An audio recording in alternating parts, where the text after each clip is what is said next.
Hello, my name is Alexander Votyakov and I'm a Russian teacher of mathematics, and today we're going to talk about fractions.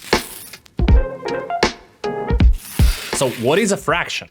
I mean, you usually see it like 2/5 or like 1/3 or a quarter or a half or something like that. You see these words and you don't know what they mean, or you do know what they mean but you don't know how to operate with the fractions. And well, sometimes it is explained in school very badly, so you don't really understand it, you don't know how to deal with this. They are very simple. Imagine a pie, and imagine the pie is divided in 5 parts. So you would have it looking like that. 5 parts, and one part of the pie is called a fifth. It's 1/5 of the pie. The total pie altogether is 1, and 1/5 of the pie is one little part of it. So you can have 1/5, or you can have 2/5, that would be 2 parts of the same pie. And every part is equal, and all the parts are fifths of the pie. So 2/5 are like 2 out of 5 pieces of pie. And if you have 5/5 of the pie, you would have a total of 1 pie altogether. So 5/5 is 1 total pie. Okay, let's move on to addition then. We have 1/5 of the pie and we have 2/5 of the pie. How does it work? I'm not going to explain any rules to you. That's not how math works. I'm not going to give you rules to follow. That's not like now you have to like use these nominators and add them up, and then the denominator stays the same and it works like that. No, it doesn't work like that. You have to figure out by yourself how to add 1/5 and 2/5, provided that you know that a fifth is a piece of a pie. So if you have a pie divided by 5 parts and you have 1/5 and you have 2/5, that would mean that you have piece of pie, that would be 1/5, and you have 2 pieces of pie, that would be 2/5, and you add them up together, you have 3 pieces of pie, and each piece is a fifth. Each piece is a part of the total pie. So we have 3 parts that are all fifths. Now let's try to make up the rule out of it. The rule would be that if you add 2 fractions with the same number written below, if you add a fraction 1/5 and 2/5, you notice that they are the same fractions, the same kind of fractions. They are both fifths, so they are both the pie divided on 5 parts. So you have to keep the denominator the same. This part of the fraction is called the denominator, the lower one.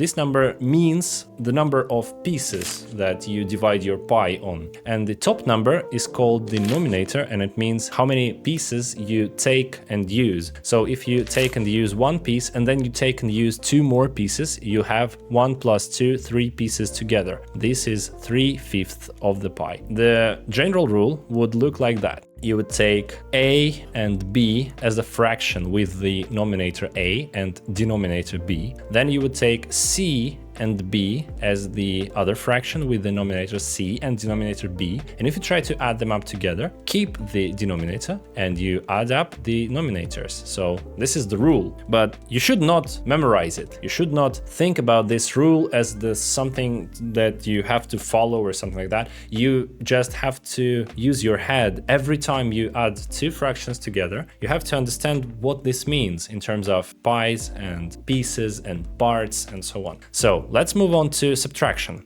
It is obviously just the same as addition, so you have to use like 7/10 minus 2/10. How much is that? Imagine a pie that is divided on 10 parts. This pie would look like that. Let's divide it in half first, and then 5 pieces here, and 5 pieces on the left. So what we have is a pie divided on 10 parts, and we can take 7 out of these 10 parts. 1, 2, 3, 4, 5, 6, and 7. And then you have to subtract 2 parts of the same size. How do I know they are of the same size? Because they are also 10th. When you use 2/10, this means that you have to subtract the same size pieces. So you use 2 pieces of the same size and you subtract them, and what you have left is 5 pieces. This is obvious, right? I mean, it looks like 5 pieces are left. That's it. 5 out of 10.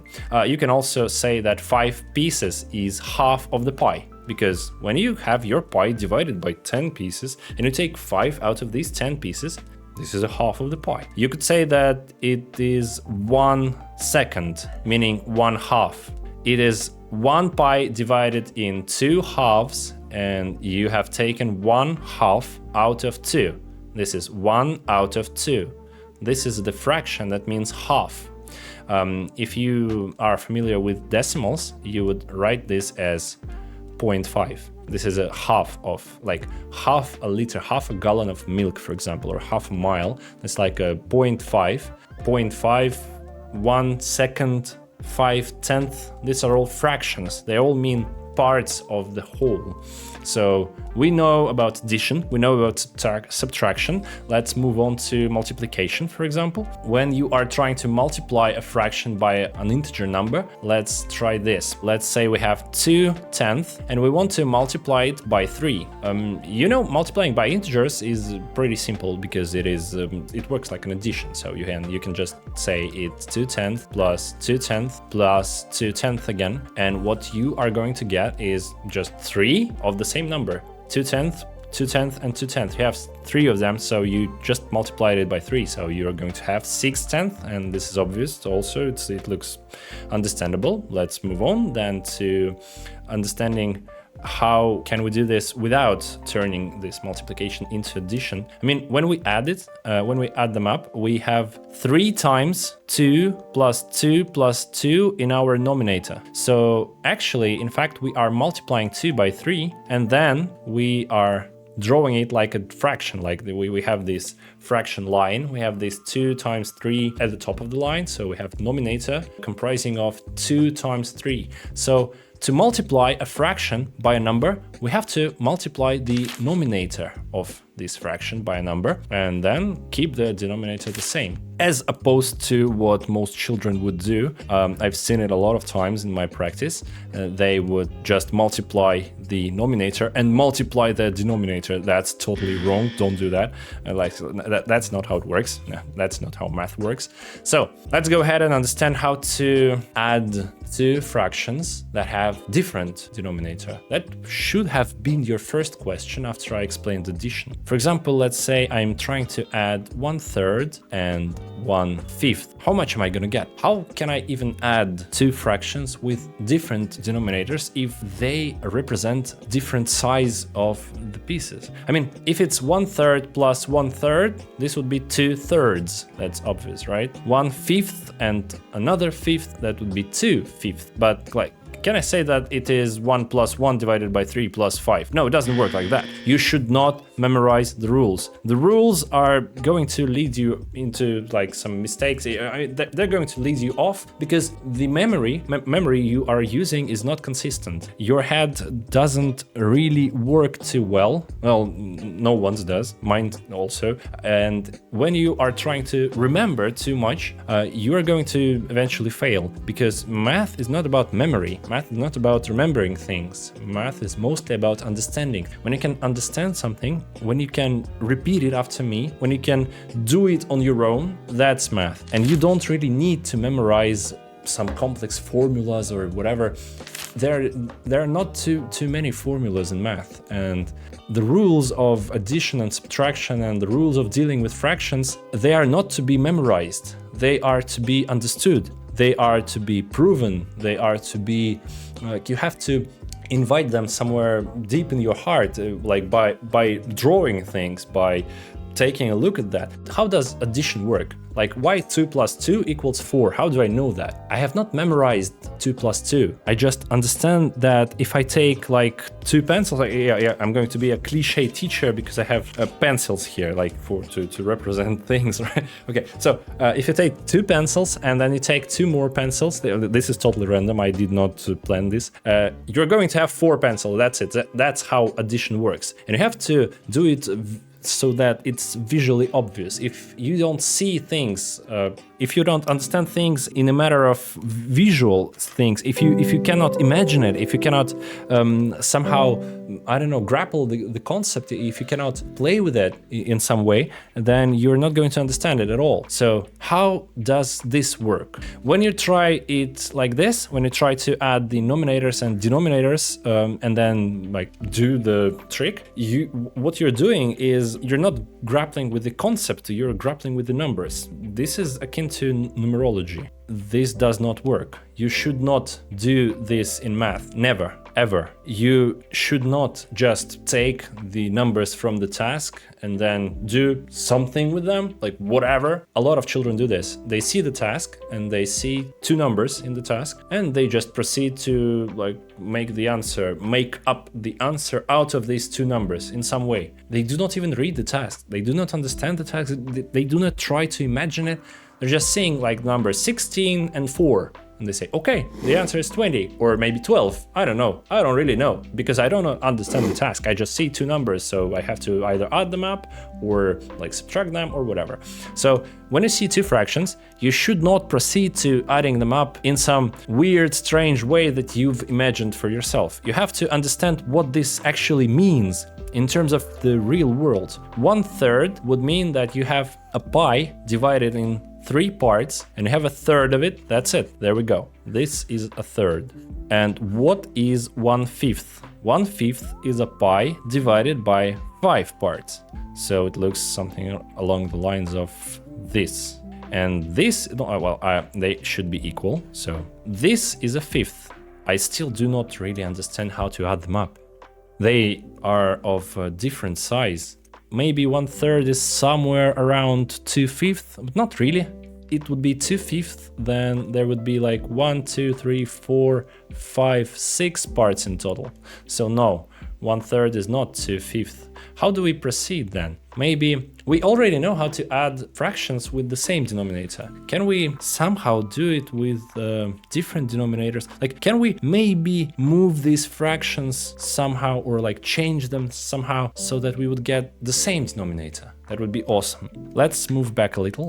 We have just installed that the notion of 5/10 being the same as 1/2, 1 second. How does it work? Let's try it again.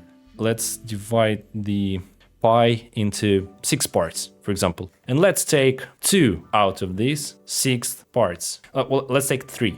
3, 6 is equal to half. Why so? Because when you take 3 parts, that's when you get a half. Like half a pie. That's obvious, right? That's easy. But what if you take like 2 parts out of 6? Then this would make it so. And actually, if you look at the picture a little bit closely, you would see that if you remove those lines, you're going to have your pie divided in 3 parts. What am I leaning to? What am I trying to explain? If you remove those lines, then this is third, right? This is 1/3 of the pie. And this, how 2/6 looks like. So 2/6 is 1/3. And this is actually very neat. You can somehow magically transform the fractions and still get the same number. These fractions both mean the same number. They are equal. This means that you can do some magic tricks with the numbers and still get the same number.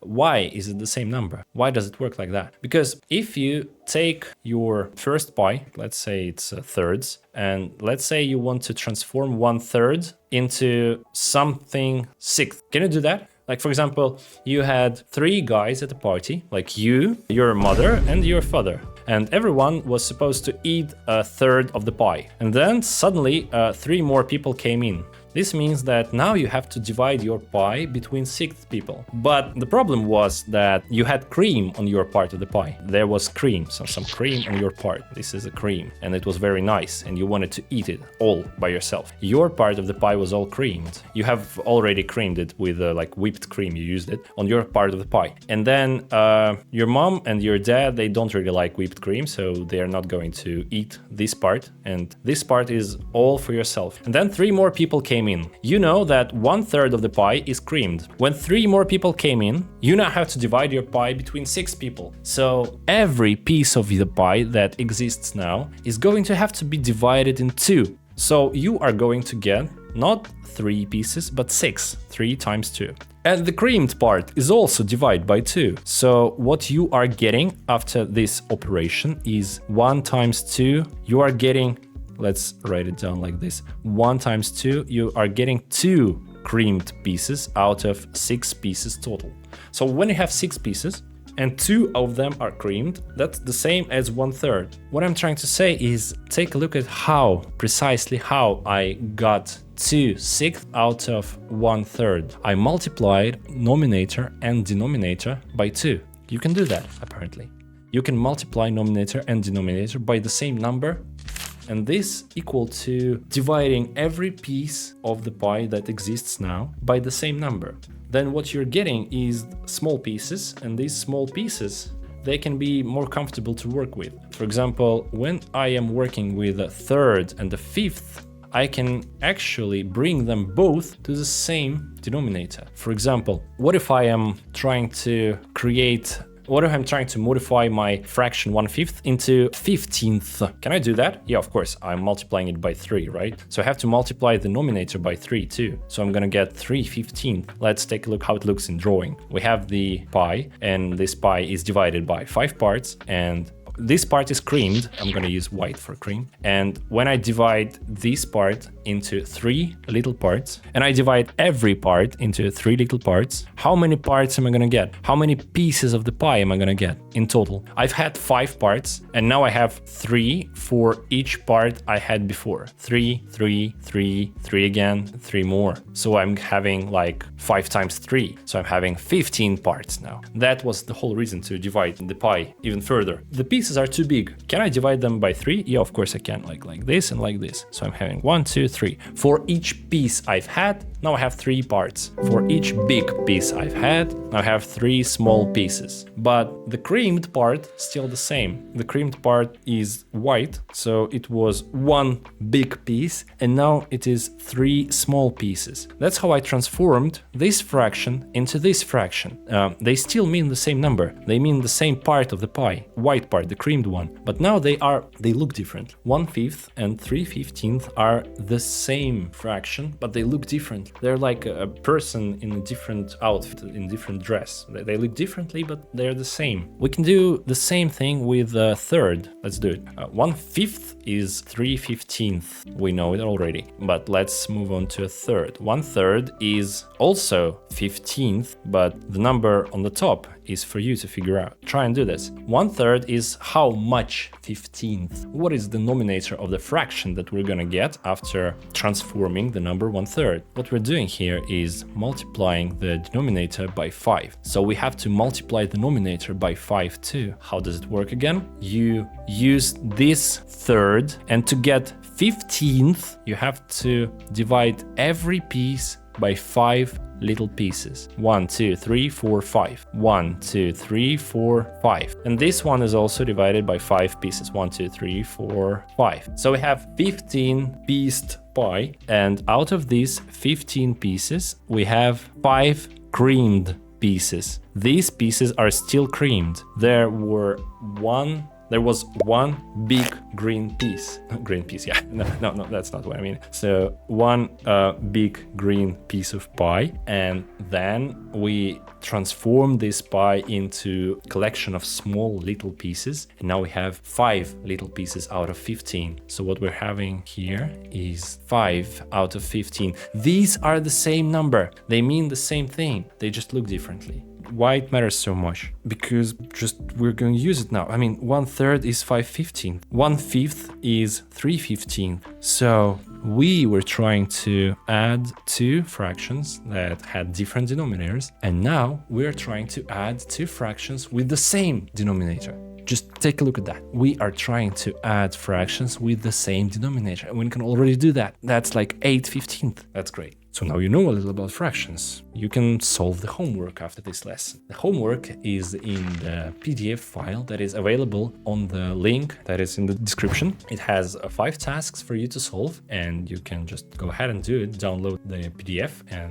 solve the homework. And you can write down the answers to this homework in the comment section to check yourself, is that correct or not, or like how does it work? And probably I will post the file with the answer a week later after I posted the original video. So if you're watching it like way late, you're going to have 2 PDF files in the description. I'm not going to post it right away because, well, you know, you have to solve them yourself, think about it and so on. But in terms of a lesson I think this is the way I explained it to children many times, maybe 1,000 times already.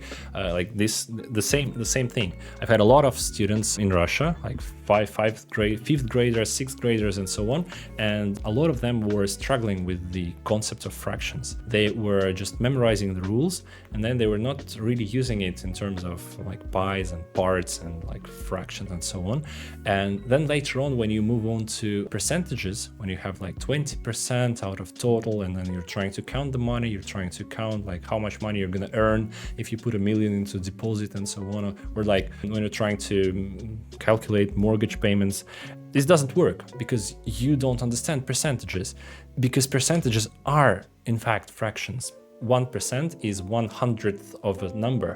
And if you don't really work with fractions enough, then you are not going to be able to understand how decimals work and how percents work, percentages. So the whole math is going to go crumbling down on your head because you don't understand one basic concept. And that's very bad, because later on in like 8th grade or 7th grade, you are encountering algebraic fractions, meaning fractions that don't use numbers, they use letters instead of numbers. And you are not really able to do any of that. We're going to have further lesson on fractions, of course, where we are going to learn how to transform fractions in a different way, how to like do the same but in reverse, like how to transform 3/15 into 1/5 and what it means in terms of a picture. So you can already guess that we have to divide by 3. Like if you divide by 3, you're getting the reversed operation and so on. But like the very basics are covered here in this lesson. So thank you for watching, and feel free to comment and subscribe to this channel and put a like on this video. Thanks again, and I'll see you on the other lesson. Goodbye.